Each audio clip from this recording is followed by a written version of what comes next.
अभिनेत्री नेहा गद्रे आई झालीय। 10 फेब्रुवारी 2025 रोजी तिला मुलगा झाला।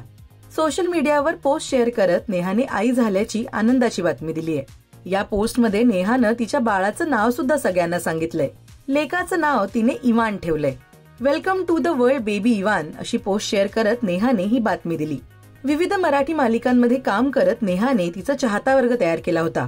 मन उधाण वाऱ्याचे अजूनही चांद रात आहे या मालिकेतील तिचं काम विशेष आवडलं होतं। तिने मोकळा श्वास या चित्रपटामध्ये सुद्धा काम केलंय। पण लग्न झाल्यापासून नेहा अभिनय क्षेत्रापासून लांब राहिली।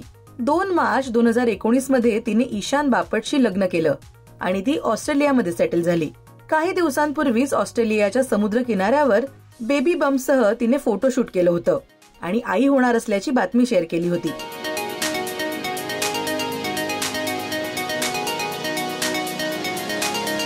नेहाचा डोहाळे जेवण सोहळा सुद्धा पारंपरिक पद्धतीने झाला होता।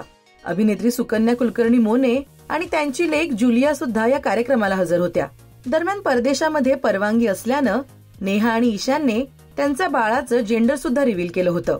त्यामुळे नेहाला आधीच मुलगा होणार की मुलगी हे समजलं होतं। जेंडर रिव्हील केल्यावर नेहाला मुलगा होणार असल्याचं समजलं आणि 10 फेब्रुवारीला तिने मुलाला जन्म दिला। नेहा आणि ईशानचं आमच्याकडून खूप अभिनंदन। तर अभिनेत्री नेहा गद्रे हिचं कोणतं काम तुम्हाला आवडायचं ते कमेंट करून नक्की सांगा। मराठी टेलिव्हिजन विश्वातील बातम्या, अपडेट्स आणि गॉसिपसाठी तुम्ही सबस्क्राईब करा राजश्री मराठी शोबज।